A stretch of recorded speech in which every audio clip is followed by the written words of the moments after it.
गुरुभगवान् गायत्री। ॐ वृषभध्वजाय विद्महे किरीटिहस्ताय धीमहि तन्नो गुरुभगवान् प्रचोदयात्। ॐ वृषभध्वजाय विद्महे किरीटिहस्ताय धीमहि तन्नो गुरुभगवान् प्रचोदयात्। ॐ वृषभध्वजाय विद्महे किरीटिहस्ताय धीमहि तन्नो श्रीगुरुभगवान् प्रचोदयात्।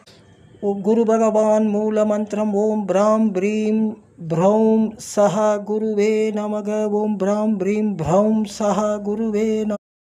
श्री गुरुस्तुतिः देवानां च ऋषीणां च गुरुकाञ्चन सन्निभं बुद्धिभूतं त्रिलोकेशं तं नमामि बृहस्पतिं। देवानां च ऋषीणां च गुरुकाञ्चन सन्निभं बुद्धिभूतं त्रिलोकेशं तं नमामि बृहस्पतिं। देवानां च ऋषीणां च गुरुकाञ्चन सन्निभं बुद्धिभूतं त्रिलोकेशं तं नमामि बृहस्पतिम्।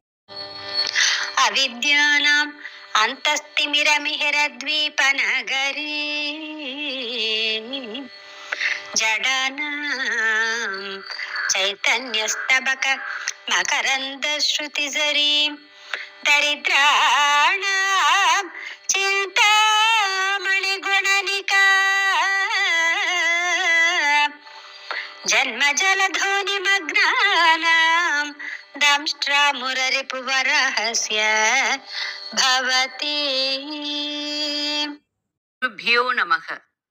गुरुस्तोत्रम् अथवा बृहस्पति स्तोत्रम्।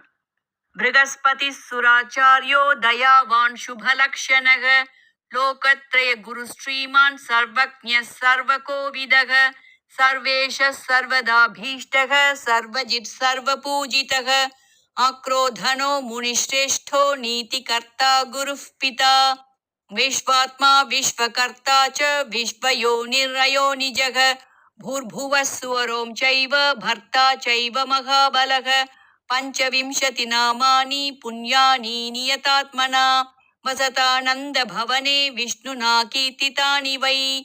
यः पठेत् प्रातरुत्थाय प्रयतः सुसमाहितः विपरीतोऽपि भगवान् प्रीतो भवति वै गुरुः। यच्छृणोति गुरुस्तोत्रं चिरं जीवेन्न संशयः बृहस्पति कृता पीडा न कदाचित् भविष्यति। इति गुरुस्तोत्रं सम्पूर्णम्।